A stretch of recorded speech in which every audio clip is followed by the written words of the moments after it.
कर्नाटक के कोडगु का एक वीडियो वायरल हुआ है। बताया जा रहा है कि मुस्लिम ताजरीन को वहां पर कारोबार करने से रोका गया है और इस सिलसिले में मुबैना तौर पर बाज उंगलियां जाफरानी तंजीमों पर भी उठने लगी हैं।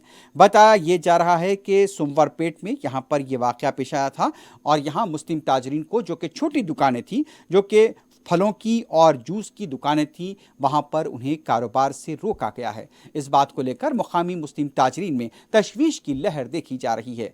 इससे पहले भी आपको वजह होगा कि यहां पर बाज मंदिरों के अहाते में जो मुस्लिम ताजरीन की दुकानें हुआ करती थी, अब वहां पर मुस्लिम ताजरीन दुकानें नहीं लगा पाएंगे। हिजाब को लेकर जो बंद हुआ था 17 मार्च को, उसमें मुस्लिम ताजरीन ने हिस्सा लिया था और यह बताया गया है कि उसी की पादाश में मुस्लिम ताजरीन को वहां से अब कारोबार करने की इजाजत नहीं दी जा रही है।